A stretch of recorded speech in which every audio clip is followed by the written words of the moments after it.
النهاردة هنعمل مع بعض وصفة لصدور الفراخ سهلة وبسيطة، وهنعملها كمان في حلة واحدة، يعني مش هنستهلك مواعين كتير. الدنيا حر ومش عايزين بقى نقف كتير في المطبخ ونبقى مفرهدين. فالنهاردة هنعمل وصفة جميلة جدا، سهلة وبسيطة ولذيذة. هنبدأ دلوقتي نسمي الله ونصلي على رسول الله. اللهم صل وسلم وبارك على سيدنا محمد وعلى آله وصحبه وسلم. وأقول لكم المقادير بتاعتنا. أنا معايا صدور دجاج، الكمية اللي أنت عايزاها بقى، تمام كده. معانا البهارات اللي احنا هنحتاجها ليها. هنحتاج معلقه من البابريكا، معلقه صغيره بابريكا، ومعلقه توم باودر، بصل باودر يعني معلقه صغيره او اقل او نص معلقه، معلقه فلفل اسمر صغيره، معلقه ملح صغيره، معلقه كاري صغيره برضو، معلقه من السبع بهارات. تمام كده، كله تمام. هنحتاج كمان معايا جنزبيل فريش، انا مفرزاه في التلاجة يا جماعه. هبقى باذن الله ابقى انزل لكم فيديو بيه بعمله مكعبات كده واشيله في الفريزر. تمام. لو مفيش جنزبيل فريش ممكن تحطي جنزبيل بودر. تمام كده. هنبدأ بقى. طبعا صدور الفراخ احنا غسلينها كويس جدا بالملح والليمون، ونقعناها شوية وصفناها كويس جدا من المية. هنبدأ بقى نقطع صدور الدجاج تقطيعة كبيرة شوية. احنا عايزينها تقطيعة كبيرة شوية علشان تبقى باينة في الوصفة اللي احنا هنعملها. يعني مثلا القطعة من صدر الدجاج هنقطعها كده ايه، نصين اهي. بسم الله. زي ما انتم شايفين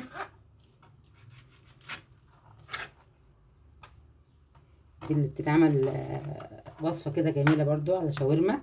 نقطعها بقى قطع مربعات كبيرة زي ما انتم شايفين كده. اللي هي القطعة اللي بتبقى في الصدر دي هوريها لكم برضو اهي. بتتعمل شاورما، بتبقى جميلة جدا، طرية، بتبقى طرية وحلوة كده. تمام. اللي هي يا جماعة القطعة دي، بصوا القطعة دي اللي بتبقى في صدر الفرخة بتتعمل، بتشيليها وبتتعمل شاورما. بتحوشي بقى كام قطعة على بعض كده وتعمليها شاورما، بتبقى تحفة كده. او مثلا تقطعيها قطع صغيره وتعمليها صينيه مكرونه بقى بالفراخ، بصدور الفراخ، بتبقى جميله جدا كده. عشان هي متجمده طبعا بتتفصص معانا اهي. تقطيعه وريتها لكم سهله.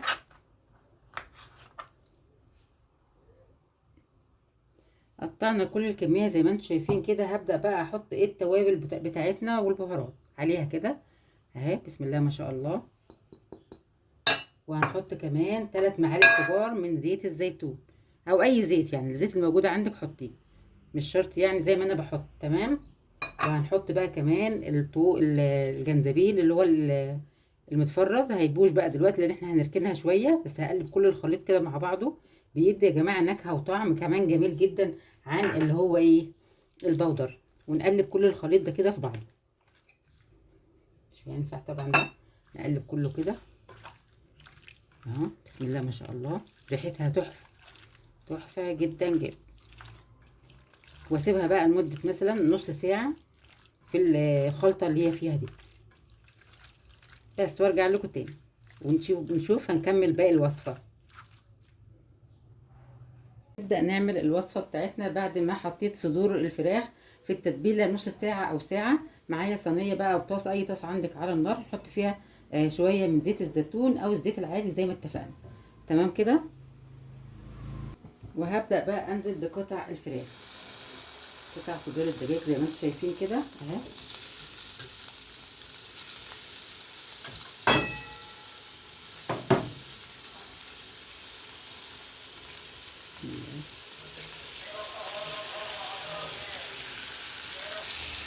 هفضل بقى اقلب فيها كده لحد ما تاخد لون عفوا، لون ذهبي من جميع الجهات.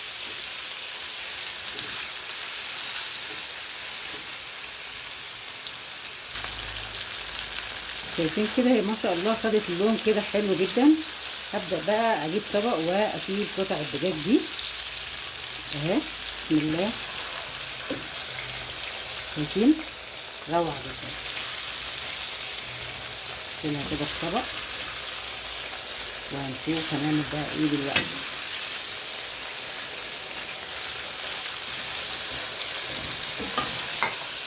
نهدي بس النار كده شويه.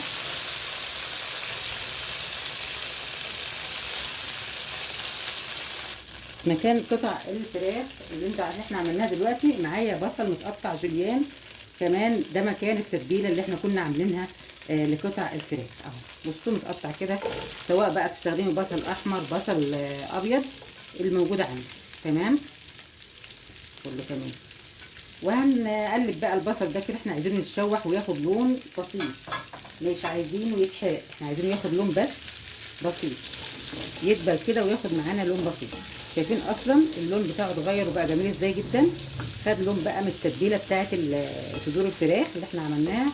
والريحه يا جماعه بصوا، مش عايزه اقول لكم، الريحه خطيره جدا. صلوا على الحبيب المصطفى، اللهم صل وسلم وبارك على سيدنا محمد وعلى اله وصحبه وسلم.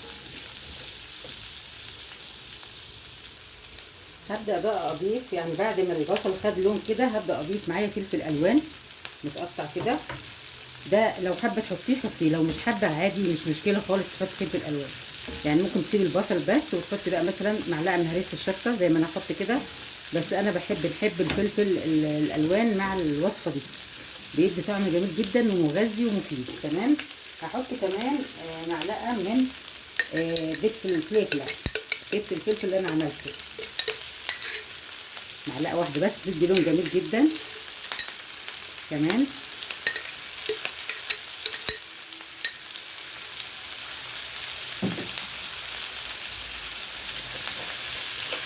ما شاء الله الريحه يا جماعه خطيره خطيره، مش هنسكت على كده، مش هنسكت ابدا على كده، انتوا عارفين مش بنسكت. هنحط معلقه بقى من هريسه الشطه للناس اللي بتحب ايه الشطشطه.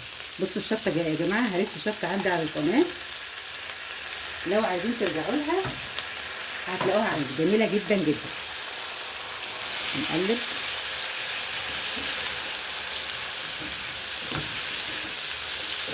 ريحه بقى، بصوا الروايح يا جماعه خطيره جدا، قلب ريحه الدنيا كلها. نقلب تقليبه كده بسيطه.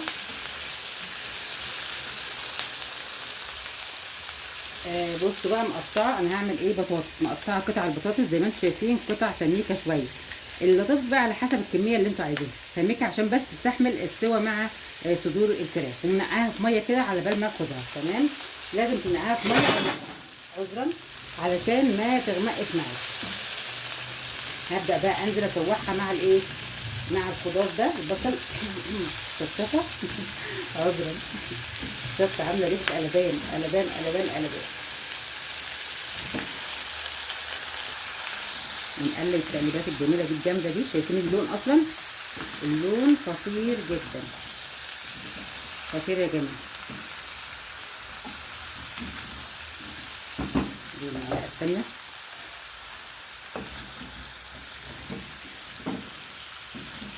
هنزل بقى عليهم كمان بمعلقه من الصلصه، معلقه من معجون الطماطم. شايفين الالوان الجميله. كنت عايزه احط فلفل اخضر صراحه بس خلص يعني لو عندك فلفل اخضر ممكن تستغنى عن الالوان وتحط اخضر بس، عايزه تحط اخضر واحمر واصفر لوني براحتك خالص. تمام. ابدا بقى انزل بمعلقه من الصلصه، هننزل بمعلقه او اتنين كده بصوا من معجون الطماطم اهو، عشان تدي بقى لون جميل كده. واقلب برضو.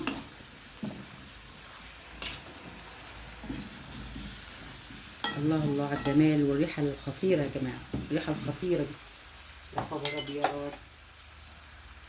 وهبدا انزل بقى بقطع الفراخ بالصوص اللي معاها ده كمان الخطير. بصوا بقى الجمال، يا نهار ابيض يا نهار يا خبر ابيض حاجه خطيره جدا يا جماعه وسهله. وبصوا كله في حله واحده، عملنا حلل احنا، هي صينيه واحده اللي عملنا فيها، كله في طاسه واحده في صينيه واحده زي ما انت ايه حابه يعني. وهبدا بقى ازود الكلام الخطير ده شويه ميه او شوربه، لو عندك شوربه حطي شوربه، ما عندكيش يبقى ميه. انا عندي شوربه بتاعت فراخ، هبدا انزل بقى بيها كده. اللهم صل على النبي، الله اكبر، حاجه جميله جدا وخطيره.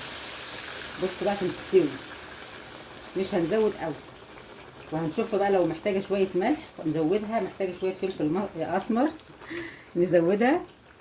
اهم حاجه ان نسيب كل الكلام الجامد ده يستوي مع بعض. نعمل بقى معاها شويه رز بالشعريه، شويه رز ابيض، ممكن تاكلوها كده بعيش عادي خالص.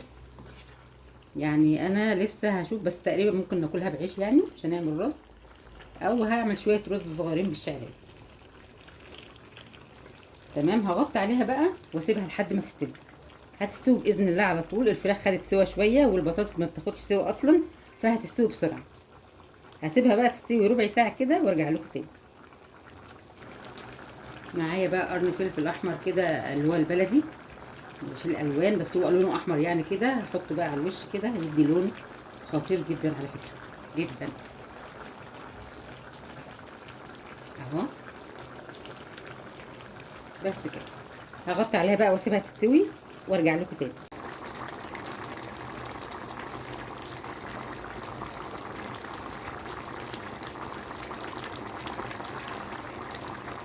رشيت زي ما انتم شايفين كده شويه فلفل اسمر على الوش، بيدوا ريحه جميله جدا، غير اللي احنا متبلين بيه قطع صدور الفراخ. بيدي ريحه يا جماعه وطعم خطير خطير خطير. زي ما انتم شايفين خلاص الصينيه بتاعتنا كده تمام استوت، كل حاجه استوت فيها. هدخلها بقى تحت الشوايه بس تاخد لون، ما تخليهاش تبقى ناشفه، خلي فيها شويه صوص كده، بتبقى جميله جدا لما سواء هتاكلوها بعيش او هتاكلوها برز. ما شاء الله ريحتها بصوا تجنن يا جماعه، ريحتها خطيره. هحطها بقى تحت الشوايه وخلاص تبقى الوصفه بتاعتنا خلصت على كده. وعملت معاها شويه الرز اللي انتم شفتوهم كده، اللي انا وريته لكم ده. الرز بقى اعمله بشعريه، فطبعا حطيت شويه زيت ذره، وحطيت بقى الشعريه اتحمرت لحد ما انتم زي ما انتم شايفينها كده لون دهبي كده. بقى حطينا الرز، طبعا رز مصري مغسول ومتصفي كويس جدا، وهنقلبه بقى في الشعريه زي ما انتم شايفين كده، ونزود الشوربه.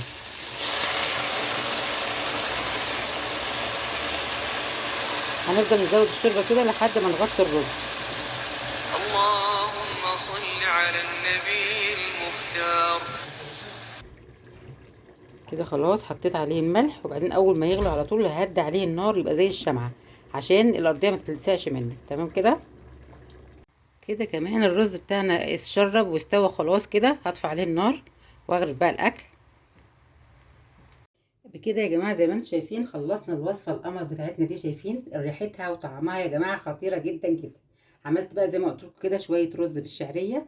هناخد بقى اوريكم برده طبعا، نسيب فيها شويه صوص زي ما انا قلت لكم كده. اهي البطاطس استوت، بصوا الله على الجمال، الله الله الله الله. شايفين الصوص ده؟ لازم تسيبي فيها شويه صوص كده علشان تقدري لو هتغمسوا بعيش مثلا اهو شايفين، او هتاكلي الرز زي ما انا عملت كده تبقى جميله جدا. بصوا بقى عايزه اوريكم ان البطاطس استوت جدا اهي، انها ما بتاخدش وقت اصلا. وكمان الفراخ، صدور الفراخ استوت. شايفين الجمال؟ تحفه جدا جدا. جربوا الوصفه، ما خدتش مننا وقت ولا خدت كمان معانا مواعين. هي بس الاطباق اللي هتغرف فيها، وعملنا في صينيه واحده او حله واحده. اتمنى تجربوها وتقولوا لي ايه رايكم في الكومنتات. واشوفكم باذن الله في فيديو جديد ووصفه جديده من وصفات ساميه زين. مع السلامه. اتفضلوا معانا.